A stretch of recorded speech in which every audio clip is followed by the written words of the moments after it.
Bismillahirrahmanirrahim. Assalamualaikum warahmatullahi wabarakatuh. Halo teman-teman, perkenalkan nama saya Salsabila Zahiratul Ulia dari Prodi Bimbingan Konseling Islam Fakultas Dakwah dan Komunikasi Universitas Islam Negeri Sunan Gunung Jati, Bandung. Di sini saya akan sedikit menjelaskan tentang Islam pada masa Daulah Bani Abbasiyah. Silahkan menyaksikan video berikut ini. Jangan lupa like and subscribe channel ini. Semoga bermanfaat. Check it out.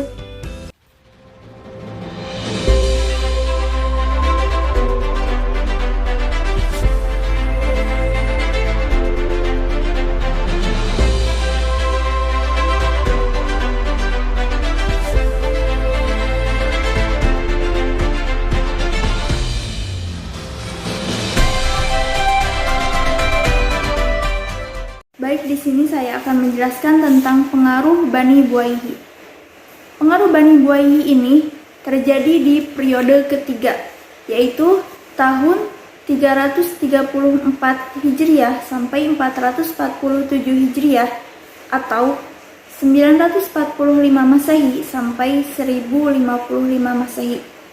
Periode ini berlangsung cukup lama, yaitu sekitar 110 tahun.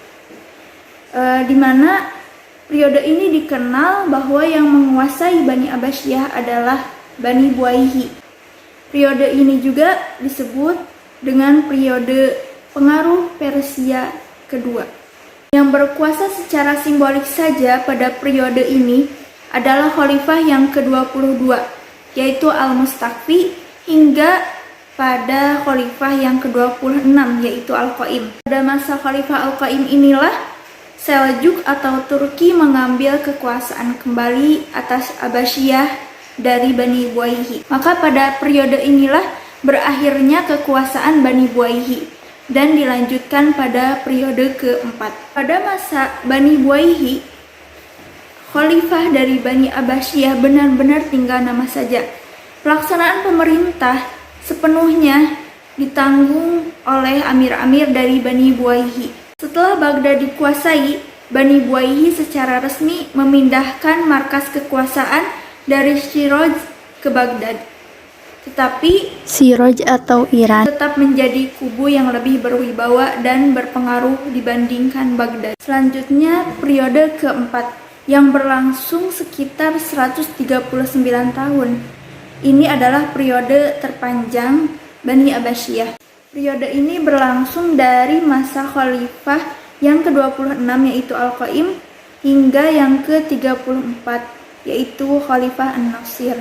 Setelah jatuhnya kekuasaan dari Bani Buwayhi ke tangan Bani Seljuk, setidaknya Khalifah Abbasiyah sedikit lebih aman karena kewibawaan dalam bidang agama dikembalikan, bahkan terus dijaga keutuhan dan keamanannya untuk membendung paham Syiah dan mengembangkan paham Sunni yang mereka anut.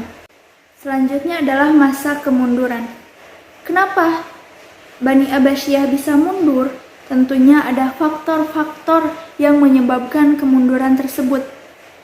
Nah, saya akan menjelaskan sedikit. Ada beberapa faktor penting yang menyebabkan kemunduran Bani Abbasiyah. Yang pertama, luasnya wilayah kekuasaan Daulah Abbasiyah. Sementara komunikasi pusat dengan daerah sulit dilakukan. Bahkan tingkat percaya antara penguasa dan pelaksana pemerintah itu sangat rendah. Yang kedua, dengan profesionalisasi angkatan bersenjata, yaitu orang-orang Turki, tingkat kepercayaan pemerintah sangat tinggi. Sehingga faktor yang ketiga, keuangan negara sangat sulit karena besarnya biaya untuk membayar angkatan militer. Tapi setelah kekuatan militer itu menurun, maka khalifah tidak sanggup memaksa pengiriman pajak ke Baghdad. Selanjutnya masa disintegrasi. Masa ini berlangsung dari tahun 1000 sampai 1250 Masehi.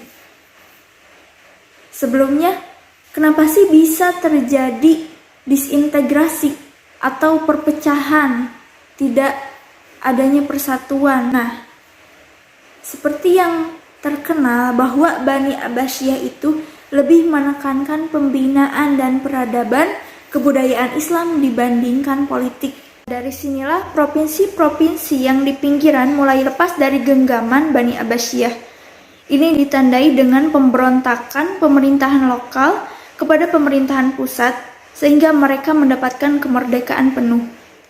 Yang menjadikan provinsi-provinsi di pinggiran jalan lepas dari genggaman penguasa Bani Abbasiyah, selain karena adanya pemberontakan dari pemimpin lokal, bisa juga karena seorang yang ditunjuk menjadi gubernur oleh khalifah, kedudukannya semakin bertambah kuat, seperti Bani Aglabiyah di Tunisia dan Bani Tohiriyah di Khuzaran, kecuali Bani Umayyah di Spanyol dan Bani Idrisiyah di Maroko. Provinsi-provinsi itu pada mulanya tetap patuh membayar upeti selama menyaksikan Baghdad stabil dan pemerintah mampu mengatasi pergolakan-pergolakan yang terjadi. Namun pada saat wibawa khalifah sudah memudar, mereka melepaskan diri dari kekuasaan Baghdad. Mereka bukan saja menggerogoti kekuasaan khalifah, namun beberapa di antaranya bahkan berusaha menguasai khalifah itu sendiri. Menurut Ibnu Khaldun, sebenarnya keruntuhan kekuasaan Bani Abbasiyah sudah terlihat mulai sejak abad awal ke-9. Ini bersamaan dengan mundurnya kekuatan militer Bani Abbasiyah. Lalu sebagai penggantinya, para penguasa mengangkat militer Turki yang profesional di bidang kemiliteran. Pengangkatan anggota militer ini dalam perkembangan selanjutnya justru menjadi ancaman besar terhadap kekuasaan khalifah. Apalagi pada pertama periode pemerintahan dinasti Abbasiyah, sudah muncul fanatisme kebangsaan berupa gerakan Su'u Arabiyah atau kebangsaan anti-Arab. Di samping persoalan-persoalan keagamaan, nampaknya para khalifah tidak sadar akan bahaya politik dan fanatisme kebangsaan juga aliran keagamaan itu. Masa disintegrasi ini terjadi setelah pemerintahan pada periode pertama mencapai pada puncak keemasannya. Lalu pada masa berikutnya, pemerintahan dinasti ini mulai menurun, terutama di bidang politik. Salah satu sebabnya adalah kecenderungan penguasa untuk hidup mewah. Yang sudah saya jelaskan sebelumnya bahwa di periode ini Khalifah Bani Abbasiyah memimpin secara resmi. Namun secara realnya kekuasaan dipegang oleh orang-orang Syiah Iran dari Bani Buwayhi, yang akhirnya melemahnya roda kepemimpinan pemerintahan Abbasiyah. Berakhirnya kekuasaan dinasti Seljuk atas Baghdad atau Khalifah Abbasiyah ini merupakan awal periode kelima, di mana pada periode ini Khalifah Abbasiyah tidak lagi berada di bawah kekuasaan dinasti tertentu. Para Khalifah Abbasiyah sudah merdeka dan berkuasa kembali, tetapi hanya di Baghdad dan sekitarnya. Wilayah kekuasaan yang sempit ini menunjukkan kelemahan politiknya. Pada masa inilah tentara Mongol dan Tartar menyerang Baghdad. Baghdad dapat direbut dan diluluh hancurkan. Kehancuran Baghdad atas serangan tentara Mongol ini menjadi babak awal dalam sejarah Islam, yaitu disebut dengan masa pertengahan. Dalam sejarah kekuasaan Bani Abbasiyah terlihat bahwa apabila khalifah kuat, maka para menteri cenderung berperan sebagai kepala pegawai sipil. Tapi jika khalifah itu lemah, maka mereka akan berkuasa mengatur roda pemerintahan. Mungkin itulah yang bisa saya sampaikan. Saya menyimpulkan dari cerita tersebut bahwa ada hikmah dan pesannya, yaitu yang pertama, untuk membangun peradaban Islam, kita harus lebih meningkatkan pada pendidikan dan pembinaan. Namun dalam membangun peradaban Islam ini, kita tidak bisa memisahkan antara agama dan politik. Contohnya mungkin seperti ini. Suatu negara itu tidak boleh mengatakan bahwa kebijakan-kebijakan agama tidak boleh ikut campur ke dalam ranah politik. Atau misalnya kita terlalu fokus dalam keagamaan, lalu kita lalai terhadap politik. Hal itu tidaklah dibenarkan. Mengapa demikian? kita juga bisa melihat sejarah sebelumnya, yaitu pada Khilafah Bani Abbasiyah. Khilafah Bani Abbasiyah sangat terkenal, cukup berhasil dalam peradaban Islamnya. Bahkan ilmuwan-ilmuwan lahir pada masa Khilafah Bani Abbasiyah.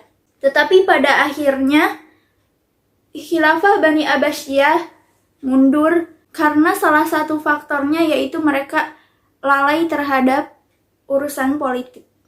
Terus dalam menetapkan desentralisasi kekuasaan, dari sini itu ada sisi baik dan sisi negatifnya. Sisi baiknya adalah pembangunan wilayah-wilayah itu bisa lebih terperhatikan. Namun desentralisasi juga bisa berdampak negatif, yaitu jika tidak lancarnya komunikasi antara pemerintahan pusat dengan pemerintahan wilayah atau pemerintahan daerah. Oleh karena itu, antara pemerintahan pusat dan pemerintahan wilayah itu harus ada komunikasi baik sehingga adanya evaluasi, yaitu kritik dan saran yang membangun. Sehingga pemerintahan daerah tidak menyaingi pemerintahan pusat. Baik teman-teman, mungkin itulah yang bisa saya sampaikan. Kebaikan dan kebenaran mutlak datangnya dari Allah Subhanahu wa Ta'ala, dan kesalahan datangnya dari diri saya pribadi.